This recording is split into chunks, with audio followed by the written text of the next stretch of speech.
मैं आपको रामायण की एक कहानी सुनाना चाहता हूँ। इसी वक्त भगवान राम, उनके भाई लक्ष्मण विश्वामित्र ऋषि के साथ एक जंगल में जा रहे थे। और उसी जंगल में जाते वक्त उन्होंने एक जंगल का छोटा सा हिस्सा देखा जो कि बाकी सब जंगलों से बहुत हरा भरा था। और उसी के अंदर जितने भी प्राणियां थे वो सब मिलजुल के रह रहे थे। यानी बाघ यहाँ पे हिरन के सामने से जा रहा था और कुछ भी नहीं बोल रहा था। मोर सांप के सामने से जा रहा था लेकिन उसे कुछ भी नहीं कर रहा था। ये बात देखकर भगवान राम ने विश्वामित्र जी से पूछा कि ऐसा क्यों हो रहा है, ऐसा तो नहीं होना चाहिए। तो विश्वामित्र जी ने बोला कि यह उसी जगह है जहाँ पर सत्य युग में भगवान वामन जी पैदा हुए थे।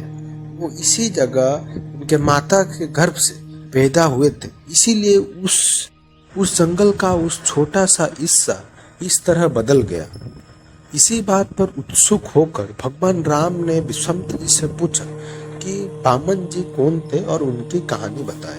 तो विश्वामित्र जी बोले कि सत्य युग में एक राक्षस हुआ करता था जिसका नाम था बलि।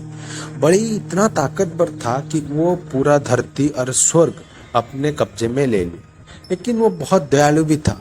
वो हर दुखी रंकी को अपनी सहायता करता था। वो अन्न दान में बहुत महानता रखता था, इसलिए वो सब अपने आप में खाना देता था। जिसी के वजह से देवताओं ने भगवान विष्णु जी से प्रार्थना की कि हमसे अपना घर छीन लिया गया है, आप कुछ कीजिए। तभी विष्णु जी ने यहीं से वामन रूप में पैदा हुए। वामन रूप में पैदा होने के बाद वो बलि के पास गए और उसको 3 पाद की जमीन मांगी। बलि ये सुनकर बहुत हंसने लगा कि आप कुछ भी मांग सकते थे, लेकिन इतना छोटा सा इनाम क्यों।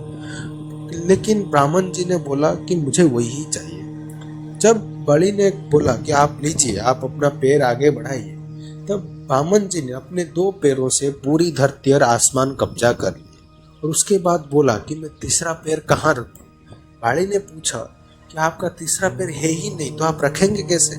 इसी बात पर ब्राह्मण जी ने अपने नाभि से और एक पैर निकाले। जब ये देखते ही बलि को संकोच हो गया, जैसे कि उसके पास और कुछ है ही नहीं तो वो जमीन कैसे दे। इसलिए वो अपना सर आगे कर लिया और बोले कि मेरे सर तो अभी तक कब्जे में नहीं गया है, इसलिए आप अपने पैर मेरे सर पे रख दीजिए। इसी अपने पैर को बाली के सर पे रखते ही बाली पाताल में घुस गया और अभी तक वहीं रह रहा है। और उसी दिन भगवान वामन ने बाली से बोला था कि तुम दुनिया के सबसे बड़े दानवीर हो।